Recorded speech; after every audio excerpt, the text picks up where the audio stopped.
এদিকে জাহাঙ্গীরনগর বিশ্ববিদ্যালয়ে এক নারী শিক্ষার্থীকে ধর্ষণ চেষ্টার ঘটনায় দায়িত্বে অবহেলার দায়ে প্রক্টরের পদত্যাগের দাবিতে আন্দোলনে নেমেছেন শিক্ষার্থীরা। পূর্ব ঘোষণার অংশ হিসেবে সকাল 10টা থেকে ক্যাম্পাসে জড়ো হতে থাকেন শিক্ষার্থীরা। এর আগে গতকাল 7 সদস্যের তদন্ত কমিটি গঠন করে বিশ্ববিদ্যালয় প্রশাসন আগামী 7 কর্মদিবসের মধ্যে সুপারিশ সহ তদন্ত প্রতিবেদন জমা দিতে বলা হয়।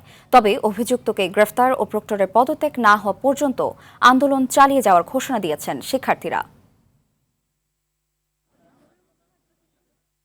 দর্শক, এ নিয়ে আরো জানাতে জাহাঙ্গীরনগর বিশ্ববিদ্যালয় থেকে সরাসরি যুক্ত হচ্ছেন সহকর্মী ওমর ফারুক। ফারুক, তদন্ত কমিটি গঠনের খবরে শিক্ষার্থীরা কি বলছেন বিস্তারিত জানাবেন।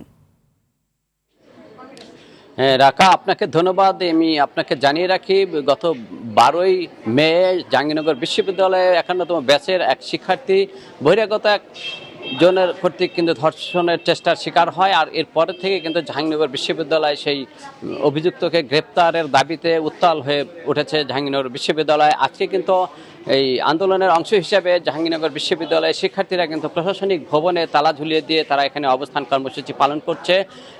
তারা এই দ্রুত বিচার নিশ্চিত করার দাবি জানাচ্ছেন এবং তারা এখনও ঘটনার 5 দিন অতিবাহিত হলেও সেই ধর্ষণ চেষ্টাকারী গ্রেপ্তার না হয় কিন্তু তারা ক্ষোভে ফেঁসে উঠছেন। তো জাহাঙ্গীরনগর বিশ্ববিদ্যালয়ে কিন্তু এই মুহূর্তে এক উত্তাল পরিবেশ বয়ে চলেছে বলে আমরা দেখতে পেরেছি।